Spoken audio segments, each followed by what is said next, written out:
ഇതാണ് Ravishankar's farm. Agro farm, goat farm, orchid garden, fruit garden, milk products, cattle farm. അവർ next project ഷാങ്ക് ബറീസ് chocolate. മിക്കവാറും ഇത് വരുന്നതോടുകൂടി ബാക്കി ചോക്ലേറ്റ് കമ്പനിയുടെ ഒക്കെ പോട്ട്. സംസാരിച്ചെന്ന് സമയം പോയതറിഞ്ഞില്ല. തൊട്ടടുത്ത് നല്ല ബിരിയാണി കിട്ടും. അപ്പോൾ ബിരിയാണി കഴിക്കുന്നതിന് മുമ്പ് എനിക്കൊരു 4 വീശണം. ഓ, എല്ലാറ്റിനും മുമ്പ് എനിക്ക് ഇത് തുറന്ന് കാണണം. ഞാൻ വൈലന്റ് ആവും.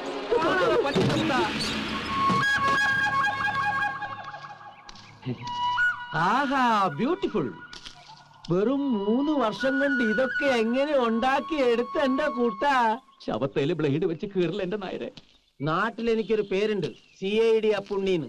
വെറുതെ കിട്ടിയതല്ല, അത്യാവശ്യം CID പണികളൊക്കെ എനിക്ക് അറിയാം. തന്നെ ആരാടോ ഉപ്പുമുട്ട് കെട്ടിയെടുത്തത്? ആ ഫാമിന്റെ ഫോട്ടോസ് അവിടെ എത്തിയപ്പോ തന്നെ എനിക്ക് ഡൗട്ട് അടിച്ചു, നമ്മുടെ കുട്ടൻ ഇത്രയ്ക്കങ്ങോട്ട് പുരോഗമിച്ചോന്ന്. എടോ നായരെ, എന്റെ ഇവിടത്തെ ഈ